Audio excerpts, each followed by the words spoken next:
Bonjour à tous. Alors, la semaine dernière, on a vu des exercices pour renforcer et protéger les reins. Et cette semaine, eh bien, je me pose la question avec vous. Donc, qu'est-ce qu'on lui donne à manger, ce rein, pour qu'il soit en bonne santé cet hiver? Alors aujourd'hui, on va voir l'alimentation qui est conseillée par la médecine chinoise pendant cette période hivernale. Donc tout d'abord, chaque duo d'organes, en fait, en médecine chinoise, repose sur des saveurs. La saveur du duo d'organes rein-vessie, c'est la saveur salée. Donc, dans l'idée, il faudrait manger des aliments de saveur salée pour protéger cette énergie du rein. Et là, je dois mettre un bémol parce que dans nos sociétés, on a tendance à manger trop salé. C'est-à-dire que la norme, en fait, est de 4 grammes par jour. Et nous, on est plus proche des 10 grammes. Donc, par rapport à votre alimentation, c'est à vous d'adapter votre consommation de sel. Par exemple, une portion de fromage, c'est 1 gramme de sel. Donc, si vous mangez les produits très salés comme la charcuterie, le fromage, les plats préparés, qui sont gavés de sel parce que le sel est un exauceur de goût et qui coûte pas cher, vous devez certainement avoir un taux de sel élevé. Donc, l'idée pour vous, ce serait plutôt de ralentir le sel. Pour ceux qui en ont une alimentation équilibrée avec pas mal de légumes, cette saison est effectivement le moment de mettre un peu plus de salé dans votre alimentation. Donc par exemple tout ce qui est produit crustacés, par les poissons, qui sont très bons pour l'énergie du rein, à consommer avec modération toujours. Un produit que j'aime beaucoup, moi, c'est l'huître, parce qu'en plus, elle présente l'avantage d'être mangée vivante, même si c'est pas très joli à dire. Donc du coup, elle va apporter beaucoup d'énergie en fait à la zone du rein. Je voudrais préciser aussi que le sel que l'on met dans nos aliments, il faut vraiment privilégier le sel marin, c'est-à-dire le sel un peu gris. Le sel de Guérande, le sel de l'Himalaya, le sel... Enfin, il y a différents sels, mais vraiment évitez cette petite boîte bleue que je vois encore sur les tables de certains de mes amis et je me dis mais c'est pas possible de mettre ça dans son assiette. Ça c'est du sel raffiné, donc du coup vous perdez tous les minéraux et les oligo-éléments. En plus ils rajoutent des additifs comme le E535 je crois, qui sont des anti-agglomérants, qui sont allergiques. Donc du coup ce sel il n'apporte absolument rien et au contraire il est plutôt nocif pour la santé. Donc salez moins et salez mieux. En deuxième chose, donc on va devoir rapporter de la chaleur à notre corps pour éviter qu'il soit attaqué par l'hiver, par cette fraîcheur hivernale. Donc nous avons des aliments qui privilégient la chaleur. Par exemple, dans les viandes, en hiver, on va plutôt manger du porc d'une saveur tiède qui va réchauffer le rein. Mais alors attention les carnassiers, je vous vois arriver. C'est pas du tout le moment de s'enfiler des échines de porc, des trucs, des machins. Non, non, non, non, non. La viande, en médecine chinoise, c'est 10% de votre apport alimentaire.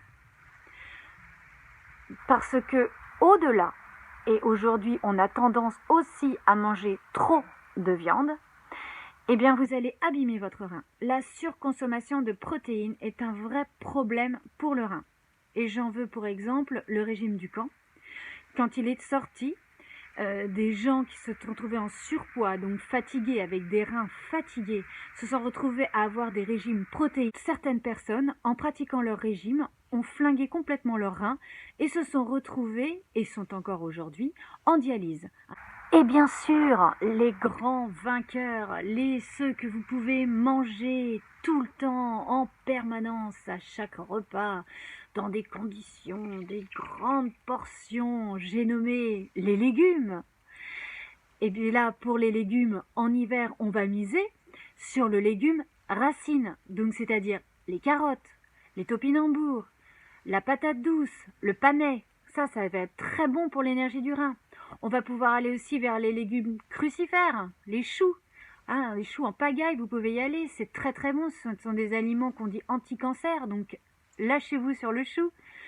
On va pouvoir aller aussi sur la châtaigne. La châtaigne, c'est un aliment très très bon pour l'énergie du rein. Voilà pour les légumes. De toute façon, les légumes de saison sont toujours appropriés à notre corps. Hein, bien sûr, dès qu'on va aller chercher des tomates au mois de décembre, forcément, là, non, on est moins dans le truc. Ensuite, bien sûr, les fruits. Donc, fruits de saison à consommer en dehors des repas. Enfin, pour agrémenter les légumes, vous pouvez les agrémenter de céréales qui vont être bons aussi pour l'énergie de la rate et donc aussi l'énergie du rein, comme le sarrasin, le riz, hein, parce qu'en médecine chinoise, le riz, c'est la vie.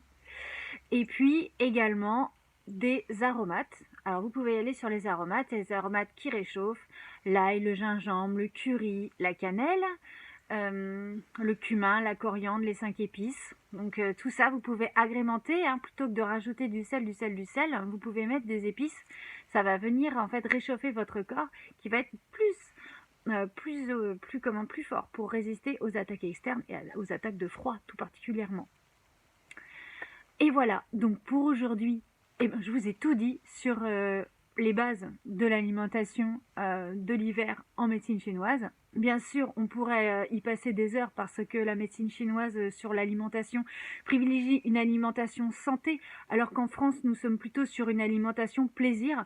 Le but, c'est pas de devenir un ayatollah de la nourriture et ne plus se faire plaisir, c'est d'essayer d'équilibrer en fait entre se faire plaisir par certains moments, mais quand même de base avoir une alimentation saine en fait qui va permettre à notre corps de pouvoir se réguler correctement et de maintenir l'homéostasie comme on dit en naturopathie ou l'équilibre yin-yang comme on dit en médecine chinoise, puisque ça aussi ça se recoupe. Donc par rapport à un changement d'alimentation, si vous avez envie de faire un changement d'alimentation dans votre vie, surtout ne vous mettez pas la rate au courbouillon. Prenez votre temps.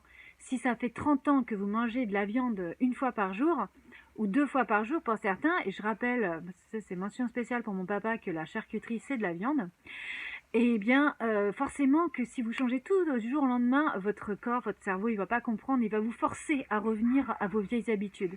Privilégiez plutôt un changement lent, intégrer un légume, 2 légumes, et tout doucement, on dit parfois que pour changer une alimentation, il faut entre 5 et 10 ans. Bon, la fourchette est large, mais c'est pour ça que pas de culpabilité, on y va tranquille. On se retrouve la semaine prochaine, c'est fini pour aujourd'hui. La semaine prochaine, je vous emmène dans ma cuisine et on fera une recette de médecine chinoise pour agrémenter votre hiver. Alors je vous souhaite un très bon dimanche et je vous souhaite une super belle semaine. Ciao ciao!